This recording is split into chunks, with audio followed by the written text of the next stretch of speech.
This is The Baseline, discussing the hot button topics of the NBA.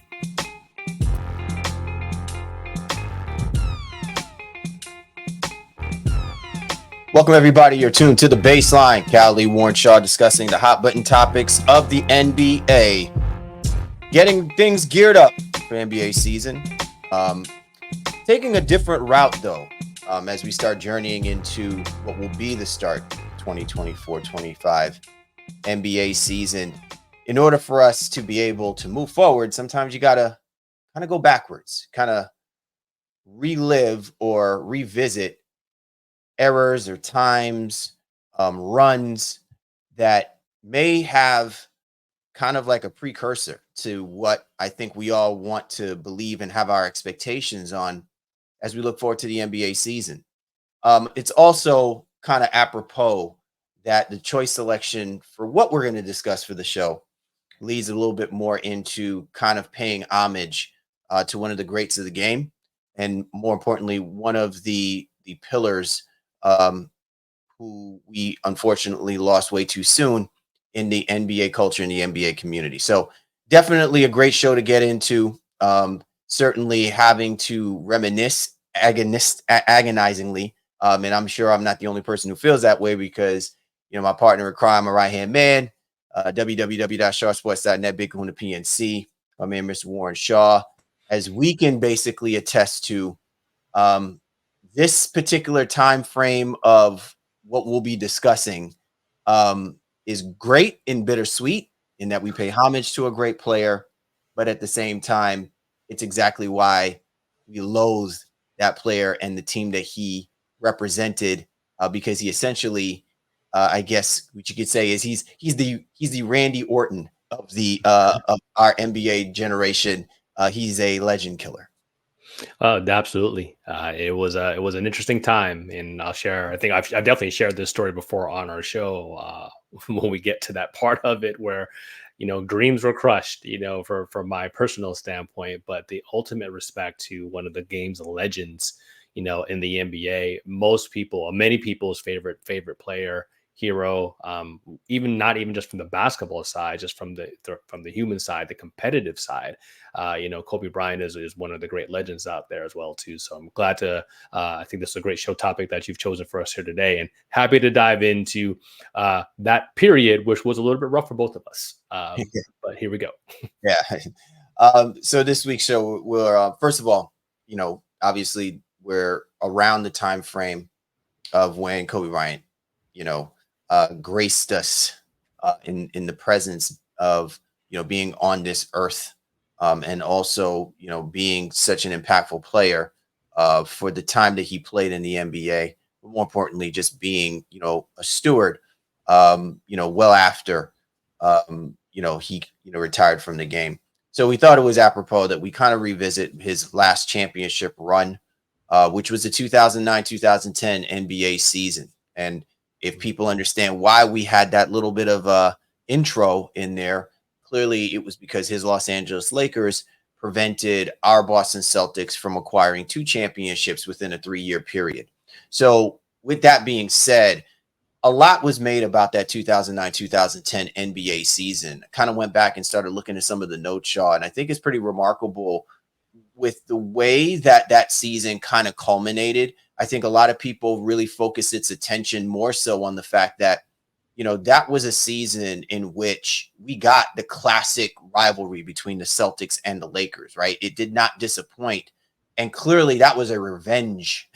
That was a revenge run by the Los Angeles Lakers. And I think that even fueled up even more of the fervor that people were dying for. Because remember, if people recall, it's 2008, that great Celtics team took out the Los Angeles Lakers in 6 games for them to win their NBA title, the only NBA title under the Doc Rivers era, right? As a Boston Celtics head coach. And also what we had was considered as that big 3, right? With Pierce, Garnett, and Allen. But I think what that also culminated as well, too, was the validation of Kobe's greatness well beyond the partnership that he had with Shaquille O'Neal. And he kind of etched himself in a different light, more respectively, with his relationship with Phil Jackson.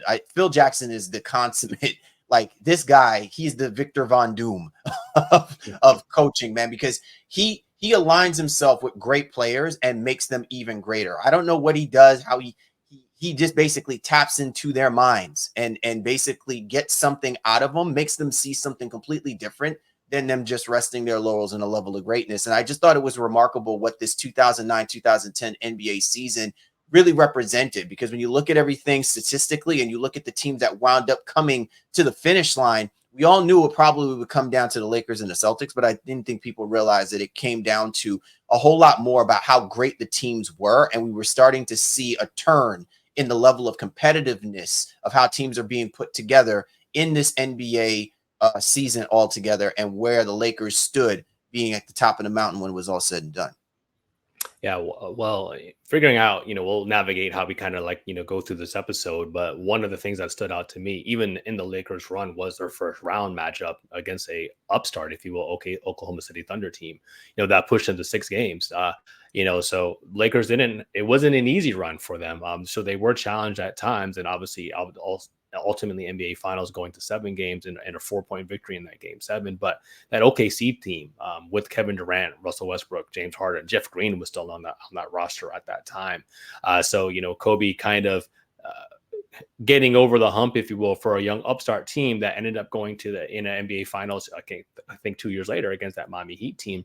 But then they ultimately weren't able to kind of stay together. I think it was kind of the last days of the Phoenix Suns runs, those great Phoenix Suns teams too that the Lakers went up against too. So it was an amazing season, and obviously on the other side of the conference, the Celtics were feeling good, about their, the third year into their acquisition of Kevin Garnett and Ray Allen collectively. But they didn't have an easy time either. So I think this is apropos, and as you alluded to in the outset, honoring the great Kobe Bryant around the time of his birthday, with what was his final NBA championship, but by no means not his final impact on the league, as he played for obviously X more seasons after that.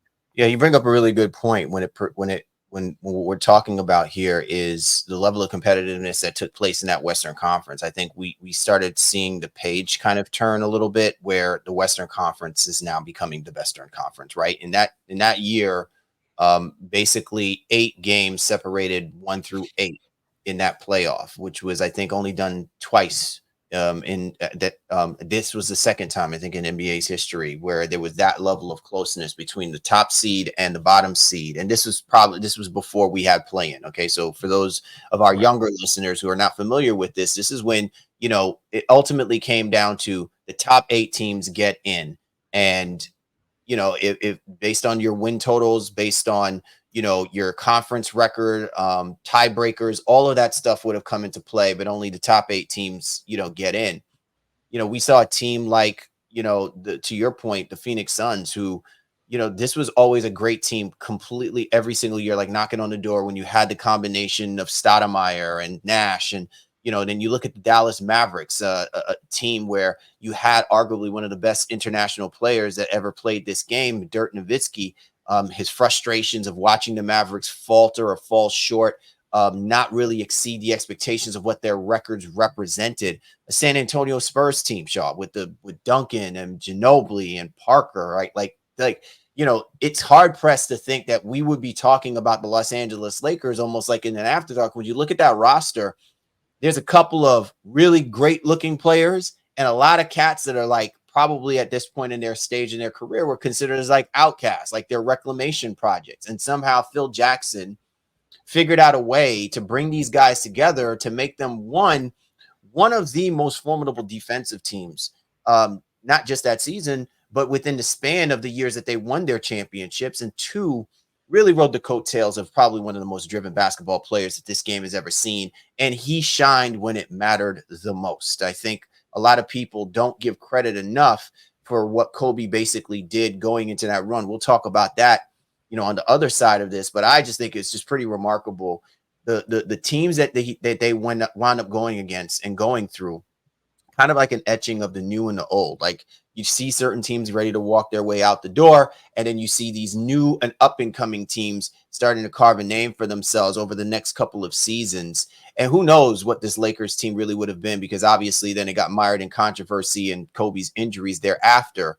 But this was a really, really solid team, fresh off of validating and really doing what they did to validate that their championship the year previous, for them to be back-to-back championship, to win that championship was not a fluke. Yeah, I mean, again, it's that West was loaded, right?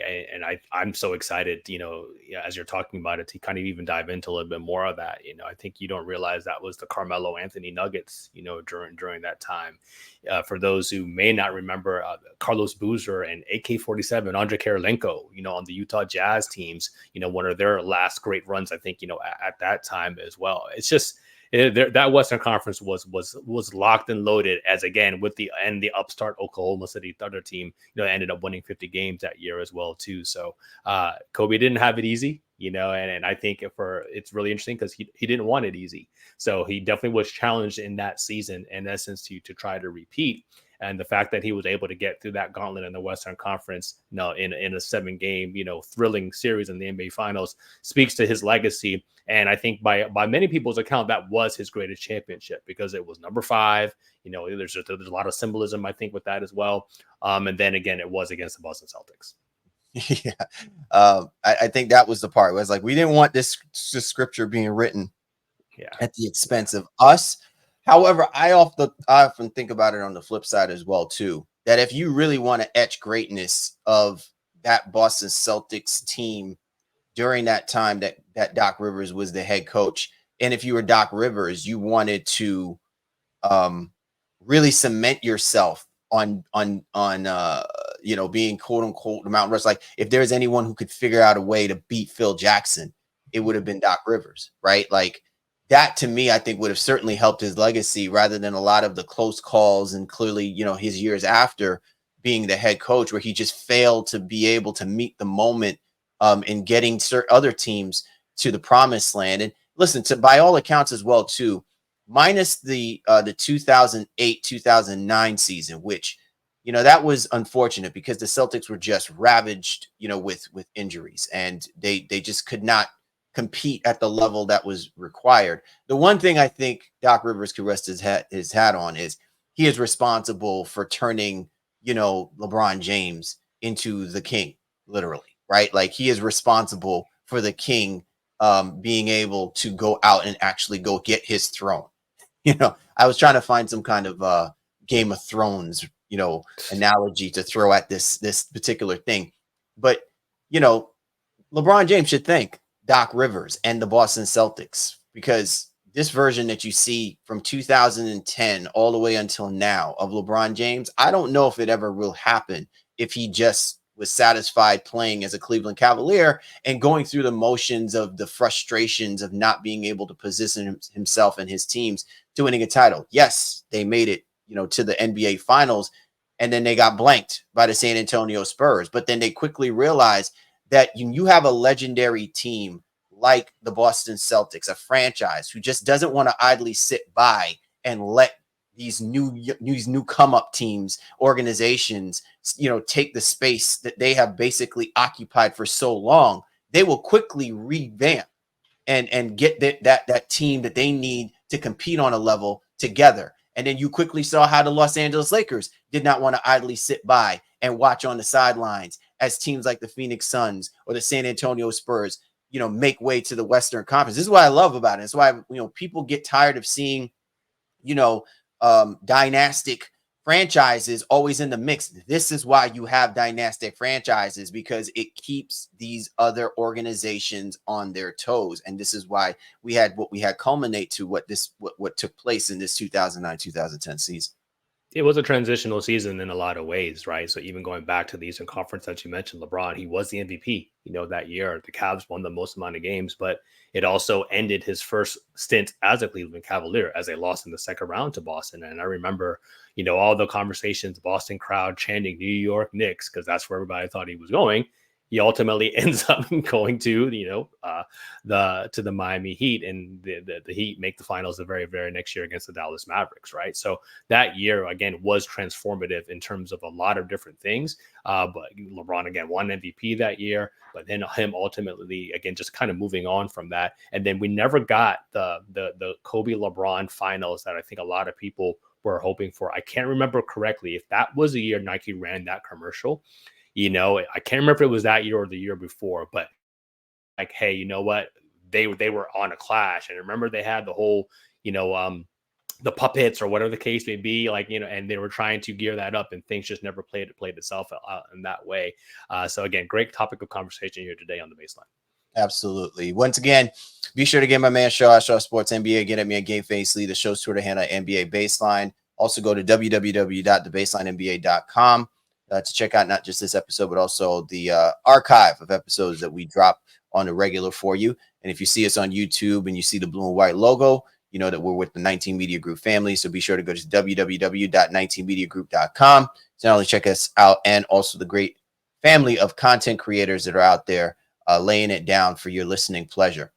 All right, so coming up, we will dig in a little bit further into that championship run, Kobe's final NBA title that he was able to hoist. Shaw, I believe what that was, 5? Yes, I think it was. Yeah, number 5 for Kobe Bryant. We'll dig a little bit more into the dynamics of, that clash between the Lakers and the Boston Celtics. So you do not want to miss out on this week's episode of The Baseline. But first, are you ready to elevate your fantasy sports experience? With PrizePicks, you can win up to 100 times your money. Imagine turning a $10 entry into a whopping $1,000.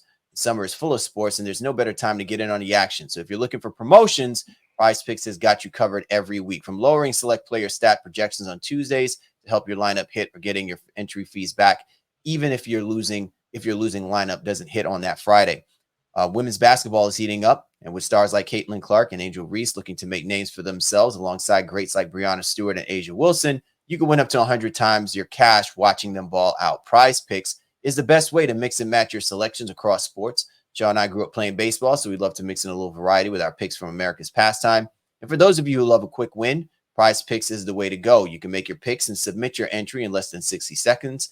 Plus, with quick withdrawals and an enormous selection of players and stat types, it's no wonder PrizePicks is the go-to app for fantasy sports. So what are you waiting for? Download the PrizePicks app today and use promo code CLNS for a deposit match up to $100. That's right, PrizePicks will match your first deposit, giving you more to play with. Remember, with PrizePicks, it's as simple as picking more or picking less. So let's get those entries in. Watch the winnings roll. It's that easy. Don't forget to use promo code CLNS to get your deposit match. And stay tuned for more basketball insights right here on the Baseline NBA podcast. Let's play and win together with PrizePicks. More Baseline, Callie Warren Shaw. Do not go away. All right, the Baseline, Callie Warren Shaw. As we get into our topic conversation, Kobe's final championship run. Before we do that, though, do you know that this has been an active and warm summer? We know finding the time to cook a healthy meal is no small task. The Baseline encourages you to save time and fuel up with Factor's no prep, no mess meals. Meet your wellness goals thanks to a menu of chef-crafted meals with options like Calorie Smart, Protein Plus, and Keto.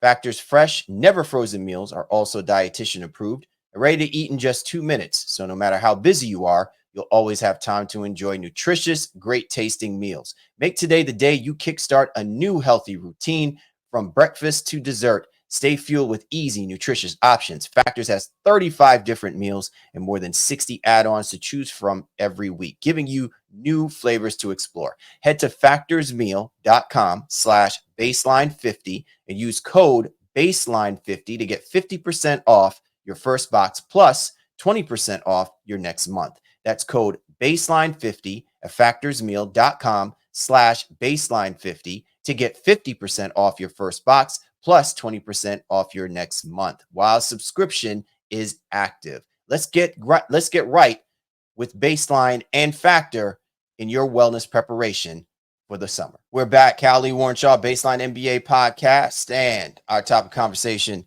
Kobe's final championship run, the 2009-2010 NBA season. Los Angeles Lakers finished that season 65 wins. And really, it was really anchored by the fact that this team was really one of the more prominent teams defensively in a time where I think a lot of people felt that the bar of defensive prowess was met, by the Boston Celtics. And I think a lot of people probably in some respects, Shaw, feared that while this was going to be a great matchup, if the Lakers were to take on the Boston Celtics, a lot of people were not going to be enamored with the fact that this team isn't going to score the basketball a whole lot. And I think maybe in some respects, this also is a reflection of the teams, not the teams, but the NBA's focus on opening the game up a lot more, so that there's more opportunities for the stars to shine and for them to really start tilting away from there being as much defensive aggressiveness. Because if you really think about it, the more dominant teams, especially coming out of this season, out of this NBA season, were the teams that played great defense. All of the high flying offense was all well and good, but they didn't hold muster to, playing against the likes of the Boston Celtics or the Los Angeles Lakers. I believe as well, too, that same season, who else was it that also held teams under like under 100, but like there were like 6 teams that held teams under like 100 points. Portland Trailblazers, I think that was the year that Nate McMillan was the head coach, right? I mean, he essentially was holding teams to like 95 points per game, and that's a low threshold, because when you make that comparison to what teams are scoring at now and what teams are doing defensively now, it kind of evens itself out. But I think what really struck people was they didn't realize that there will be so many teams that arguably are going to be held underneath 100 points. So defense was definitely the mindset again to win championships, but we were still enamored with the offensive explosiveness of some of those star players that were still prevalent. I mean, remember, in the Eastern Conference, we had a dominant Dwight Howard. He could have arguably been the MVP over LeBron James with the numbers that he was posting, but a lot of it was based off of what he was doing defensively, right? And then you look at the New Jersey Nets as well, too. They still were I'm sorry, not the New Jersey Nets, but you look at the Milwaukee Bucks, right? Good team. Atlanta Hawks, Josh with Smith and with Johnson and the guys like this. There were some guys on the come up, star power guys. But ultimately they ran into an obstacle because defense ultimately was what's going to get you over. And for a lot of those guys, they were great putting up numbers, but they weren't good when it came to stopping the opposing team star player or their team stopping the opposing team from being able to win those necessary games to move them an inch closer to winning a championship. Your point is well made. And just a kind of editorial note, that 2009 season, Lakers won 57 games that year, 65 in their first run against the finals against Orlando Magic. Right about that, yeah, 57 on that one. Because that was no worries, right? They were still dominant. They were still out there, definitely kicking ass, led by Kobe and Pau Gasol, I think at that time. But yeah, even to your point, like the Eastern Conference was definitely locked in a little bit more, I think, defensively. The Western Conference for a long time has been known as kind of more of the high-flying, high-powered, offensively potent teams, but everything was starting to trend, I think, into what we saw for a little while there, where defense really was, the calling card of the NBA, and that wasn't always the greatest, I think, situation for basketball fans. Seeing some of those teams, especially when the Pistons kind of got back into the fold here, and they were really starting to lock people down and those types of things as well, right? So ultimately, though, I think it's amazing for for basketball fans in general to know how many great players were available at that time and what they were kind of going through. And as I said in the beginning part of our show, the outset and some of the transitions that were taking place there. I look back and I do kind of like remember fondly about those Orlando Magic teams. Like Dwight was a force. It was a force, and it kind of even go back, not to keep putting feathers in the Celtics cap, but they went through the Cavs and the Magic, to get to the finals that year, after being hobbled, in the year before that themselves. So it was a really great run for them that ultimately, ended in loss, to the great Kobe Bryant. But I think a lot of great stuff coming from out of that season, including defensive mindsets, in addition to the transition of some of our star players. Absolutely. What, you had mentioned about, that first round series was arguably, like, I guess you could say it was really the tougher series because they went out and just completely, eviscerated. I think it was the Utah Jazz in the second round. Up the Jazz. Yeah. To me, what I found pretty remarkable about what took place that season really was how unfazed, the Lakers were in knowing what they had to do in order to get there. Maybe, we could, make the argument that the Eastern Conference was a tougher draw to get through to get to the NBA Finals than what the Lakers had. And maybe the fact that the Lakers doing what they did last season and going through the teams that they went through, like they knew they had another year to be able to get through most of these teams because they still hadn't quite learned what it was going to take in order to get through the top dog, right? Like, they were the top of the food chain in the Western Conference. And unless they slip up, most of the teams that were there, maybe with the exception of the Denver Nuggets, because I think Carmelo Anthony, like LeBron James, just got to a point where I can't see a path forward for me getting this here, under the circumstances and these conditions. And that's when you begin to start seeing, the turning of the clock for individual players who recognize that winning a championship, like the championship window for where they want to win championships or how they want their legacy to be etched out, really started taking a different conversation when you look at someone like Kobe Bryant, who really was one of the few players who said, I started a Laker, I want to finish a Laker. Even if people want to buy into all of that stuff with him wanting to leave the Clippers and he was that close to doing it, at the end of the day, I think he knew he ultimately got what he wanted, which is I started a Laker, and when I get my last championship, I wanted to be as a Laker because we didn't see that happen really, moving forward for anyone. Now, during the next 10 years or so, where a player who was drafted until like Giannis Antetokounmpo, a player is drafted and says, okay, I'm going to go and get that championship for the team that I started with and that I will finish with. I'm sorry, we also have the San Antonio Spurs. But I'm just talking about at that time with the young, talented players as well, too, because most of the headline players, they all went to different teams for them to go and get that chip. Yeah, I mean, Kobe was a model of stability, for that franchise, and you don't get a generational talent like that, often. So I think the Lakers were wise to do whatever was necessary to kind of keep him in a Laker uniform for the entirety of his career. And even when he started to wane and, he had the Achilles injury and he comes back and all of those things. And yeah, he's laboring and so forth and so forth. He was still better than 80 to 90% of the league, even in retirement. So his testament, his loyalty truly embodies, I think, what he ended up, crafting in terms of the Mamba mentality, not giving up. He didn't give up on his franchise. And yes, there were tense times, I think, as you alluded to. And yeah, maybe he flirted, but at the end of the day, it's still a business. And I think you need to do that sometimes in essence, like make sure you're like, hey, don't get it twisted. You know what I mean? I am a talented individual, so I need to be about said business. But the Lakers and he ultimately kind of came together, and I don't think I remember being around at that time and not really thinking like, okay, this was ever really a possibility that he will leave that organization. As he has said many times, as Magic Johnson has said, the Lakers are a destination franchise and people go to them. And while that has shifted slightly, I think in the overall narrative, I think since that time, during those years, that was a very true statement.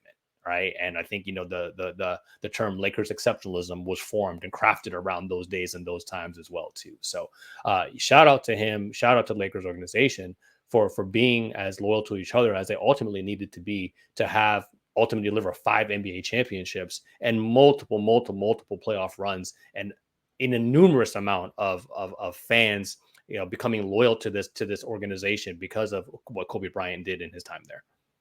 Yeah. So, and as you were saying, I was trying to think of, so who else has maintained being a part of their franchise when, drafted by that franchise and won chips, right? So we were talking about Tim Duncan, Parker. Dirk and Dallas. Yeah, Dirk. And then Steph, right? Jokic, I think wasn't he traded? No, he drafted in the second round. He was drafted in the second round by the Nuggets? Okay, so Jokic, Curry, Nowitzki, Duncan, Parker, right? That's it. I mean, that's pretty remarkable, right? Like, even though, and obviously we're talking about there's multiple championships being won, by Steph Curry, but just in general, when you look at the lineage of the championships won by a Western Conference team from the time that Kobe Bryant held that title, and that obviously him being one of the few people that was able to stay with the organization or the franchise that drafted him to win those titles, we're just in a different era with how we're able to appreciate how significant of a championship run this is. I guess in a way, what I was just kind of correlating to is, a lot of trends were set, a lot of things set forth, events in motion based off of this season in of itself, because it really turned our attention a lot more to where do you go from here, right? Like, we weren't anticipating the clash they're moving forward between, say, the Mavericks and the Miami Heat, because the Miami Heat now have a big three with LeBron James and Dwayne Wade and Chris Bosh, right? Chris Bosh is, ultimately playing for a Toronto Raptors team, which I'm sure at some point they would have hoped he would have been the cornerstone to get them to an eventual title. They had to wait until 9 years later, before something like that comes, to fruition for them. But does that happen after the events that led to what brought both of these franchises here, like the Celtics and the Los Angeles Lakers? And that, to me, is what was really, significant, because a lot of it then comes back to who was impactful at that time to really bring it all together. And it comes down to Kobe Bryant averaging like 29 points per game, 9 rebounds, 9 rebounds, like 4 or 5 assists. He basically, put that team on his back, and he rode them all the way through to getting that championship, even when it very much looked like it was the Celtics championship to lose. Because you could have made the argument, especially in that series, that the Celtics were the better team, but they just didn't have the best player. And I don't give a damn what Paul Pierce wants to say. I don't care what Kevin Garnett would love to say about it. As much as I love him, he's my man. Even he would attest that Kobe Bryant, you weren't beating that Kobe Bryant in a 7-game series unless it was Paul Pierce or maybe, Ray Allen or something collectively from the team was going to basically have to like hog tie him down and like, kidnap him the night before game 6s and game 7. Because I don't think if the Celtics didn't take care of business in that game 6, there was no way that this was going to be a situation where Kobe Bryant didn't see himself through the finish line of winning that championship. It's like, you need to take care of those Lakers when you had the chance, because if you give them one more opportunity with that version of Kobe, you weren't stopping them. Yeah, there's a lot of factors. The NBA has changed so much since that time. Even those finals where that was the 2-3-2 days, I believe. So instead of the 2-2-1-1-1, so the aspect of home court, being in a longer aspect, it's just, again, they've made so many changes. And yeah, Boston, they blew that series in a lot of ways. I guess Kobe was ultimately the best player in that series, but they had a 3-2 lead. So Boston loses the final 2 games of that series, with especially game 7 being in LA. Yeah, and that becomes problematic, right? And it's something that, Kobe and the Lakers fans will always be able to say and hold. And, thrilling fashion, game 7, there was big shots, although Kobe wasn't the one who made those big shots. It was Ron Artest.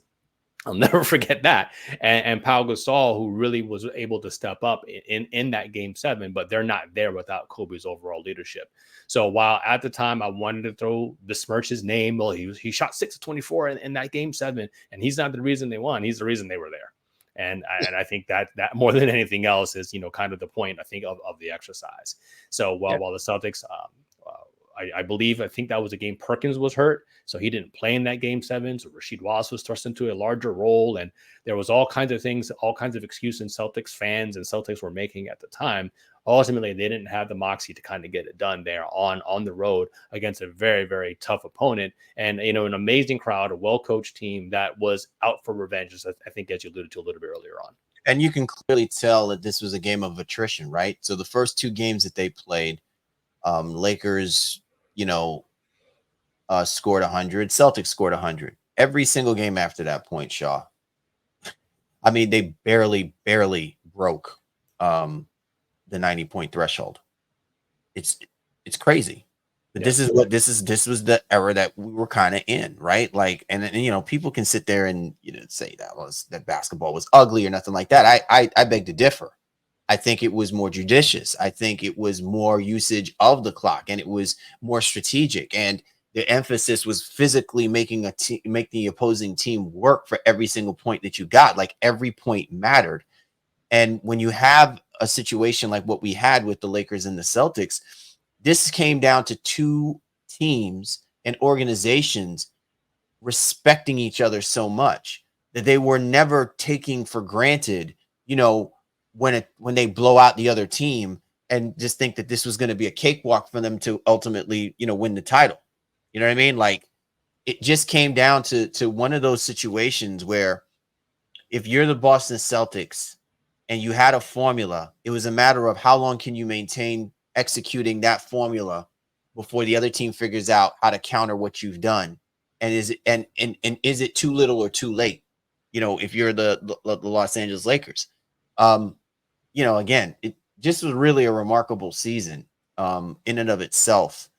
And I wouldn't have been I would have given the same kind of flowers to Kobe Bryant if they didn't win the championship, because it's because of him he pushed this Boston Celtics. Like I said, if the Celtics won this, we would be talking about their, I don't want to use the word dynasty in this light, because I think they needed to be together far more longer and do more. But there would have been a dynastic feel to that Celtics era under Doc Rivers with those three.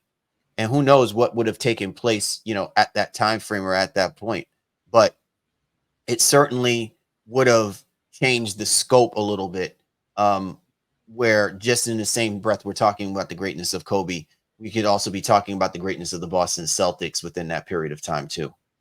Yeah, well, I mean, and that we got to make this more Laker centric than anything else. But that Celtics team, that era of Celtics is lauded for what, and again, I don't want to say only because it's hard to win a championship, but they're lauded as if they were more like, as you alluded to, more dynastic, or if they'd won 2 or 3. So yeah, had they been able to stop Kobe from winning, repeating, in that second year, because they beat the Magic, I think the year before that, then yeah, that 08 team, the 2008 or whatever, then they would have won, 2 out of the 3.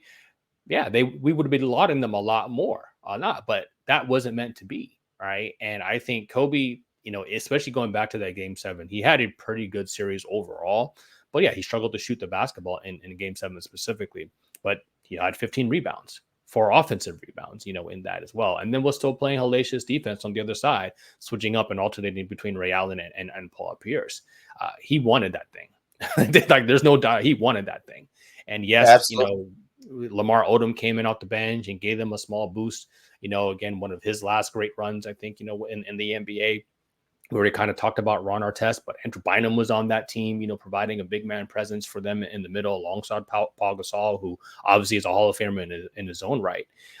It was tough. And I'll share my story here now, for those who may not have listened to us, back in the day. I worked at CBS, and one of our things was we had to do game trackers. And so I got lucky to be assigned to the finals. It was a big deal if you got, playoff games, and even a bigger deal if you got finals games, championships, or whatever. So they knew I was a big Celtics fan. So they assumed I wanted to do that game.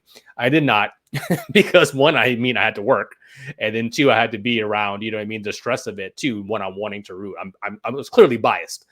But just to kind of watch how that stuff played itself out, and the way, especially again, Artest hitting that midi, it was tough. It was tough, but Kobe celebrating Ron Artest, I think, in that time, right? And it's one of those things where he didn't get the same flack that Jordan got, because he wasn't maybe the asshole that Jordan was at all times.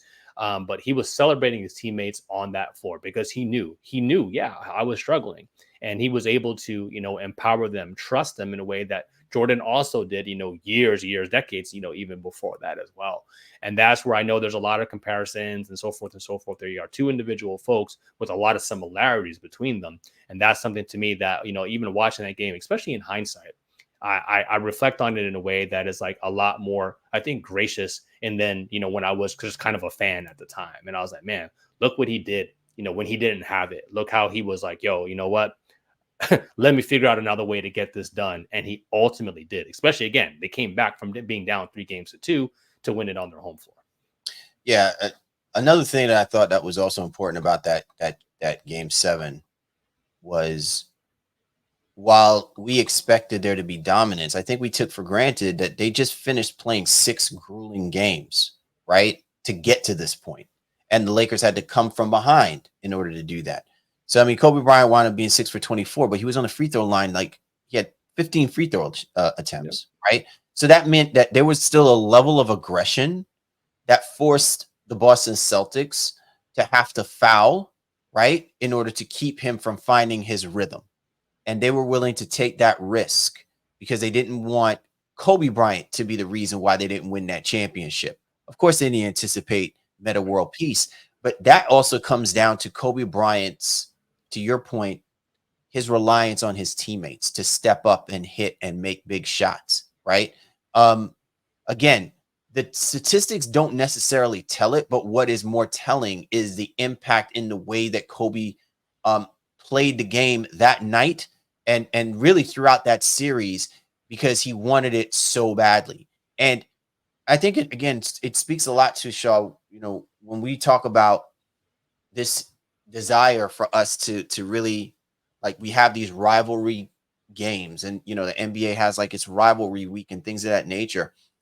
When you have these particular moments when you are playing against arguably your rivaled franchise, right? There's some players who really embrace what that's supposed to mean and how it has, it validates a lot of what you've put yourself through to be in this point, in this position, right? Some guys are lucky enough that they grow up playing in the professional sports, playing for the team that they always wanted to play for, and ultimately playing in a game that has significance, like Celtics versus Lakers. I don't know if whether or not somewhere, most of these guys, when they get drafted, like Kobe gets drafted, like this kid's from Lower Marion, he probably could have been really a Sixers fan. I find it hard to imagine he said he was a Lakers fan. His dad played for the Clippers. Okay. My whole thing is you say what you have to say in order to ingratiate yourself to the organization or the franchise. But you are fortunate, like a Kobe Bryant, that when you're a part of the franchise for as long as you've been part of the franchise, and you learn about the history between the Lakers and the Celtics, and you bring that venom with you in a game that ultimately is your final championship game, and you are really, it may not stand out as far as that only game goes, but through the course of you get on that title run, you wind up getting a championship, you wind up being the MVP because of it. I don't know, man. Like, how do you, when you sit down with a person's grandchildren and family and stuff like that, how do you not tell that story and hold them up high? Like, you know what I'm saying? Like Maximus, like a gladiator, you know what I mean? Like this is the stuff that dreams are made of. This is why you would want to be a storyteller, is to tell a tale like this. And it's awesome because, again, we want that so badly. I think in the grand scope of what we talk about in the NBA. And I'm glad that when you have these conversations, you want to inject Kobe Bryant into GOAT conversations. You have to bring up this run. You have to bring up what he did. You have to bring up what he was responsible for and what this particular season meant in the significance of it. Regardless, posthumous of what happened to him, and tragedy. I'm just saying in the greatness of what he did for the NBA. Yeah, I mean, it was an amazing season for him. Third in MVP voting, first team All NBA, of course. It was also first team All Defense. So even going back to where he was able to shift some of where his shot wasn't falling, he was still being able to do that. He made All Defense, I think, like 7 times or something like that. So it's one of the games where parts of his game that is just not talked about, right? And especially when you talk about the comparisons to Jordan. Jordan was maniacal about wanting to be on the All Defensive team as well, too. So it was an amazing overall season for him. A great playoff run fueled by the loss of the 08 NBA Finals, especially when he got to see Pearson, Garnett, and Ray Allen lined up in his sights again. It's like, no, not again, not this time. And it was really exciting, I think, from a competitor standpoint, to watch that. I keep alluding to that because that's what you get. That's what exudes off of the screen if you're not there in person watching him. You know what I mean? And when he used to make the mean mug, when he was make his mouth, all funny or whatever. Like, it was tough. Again, it was tough as somebody who wasn't rooting for him. But again, the hindsight of history and just kind of understanding and reflecting now, I appreciate Kobe Bryant so much, and that was an amazing season for him in a lot of ways, as were many of the seasons that he played within the NBA. Absolutely, 27 points per game that season, 28 in the playoffs. That's what you do, right? You find another level to take your team, and will them to ultimately winning what would be his 5th and final NBA title. Good stuff, Shaw. I'm glad we had an opportunity to painfully reminisce about this particular NBA season. But like I said, man, it had all of the stuff that I think we can all appreciate and love about why we want, like, as much as we loathed Kobe Bryant, we also respected him so much. And maybe years from now, most people who don't really care for Kobe, don't try to put him in this conversation, will do their due diligence as well too, and kind of look back at some of those great NBA games and you realize he was part of the conversation. He was impactful in determining whether on the winning side or the losing side of what it is that you as a fan appreciate about what you saw in the game of basketball. Kobe was very much a part of those conversations, and this was just one of them. Yeah, what ends up happening is the great players have a way of being hero and villain at the same time. And I think that encapsulates it perfectly. For those who rooting against the Lakers, he was the ultimate villain. Not that he was dirty or anything like that, but he was like, you just know, damn, this guy's going to come through against me. And that sunk your heart. He broke a lot of people's hearts and, stopped a lot of people from winning NBA championships, as did Jordan, right? As did Magic before him. So, but to those who loved him, adored him, were Laker fans of, and just kind of bleed purple and gold, that's why he has multiple statues, being risen. The 5 championships don't even speak enough to the overall value he brought to the league and to that Lakers franchise. Enough, like even that, like it doesn't even hold the weight because his overall persona was greater than even some of his overall accomplishments. Absolutely, man. Right. Good stuff, man. Great topic of conversation to have as we start, leaning a little bit more into what our expectations will be for this upcoming NBA season. So, yeah, man, now it's got me all amped up and excited. Maybe I have a better appreciation now for NBA rivalry. Well, get fueled up with our new partner over at Factor Meals. So go ahead and make sure you use that code baseline50 over at factormeals.com. And yeah, brother, it's getting there, man. We are about a month away from NBA training camp and media days. So we're right back on the saddle. Absolutely. Once again, man, we'd like to thank everybody for hopping on board and riding with us as we did a little bit of a reminiscing Kobe's final championship run and pay homage to really one of the greatest players to play the game of basketball. For the Baseline, Callie, Warren Shaw, we appreciate you guys. We do. We'll catch up with you next time.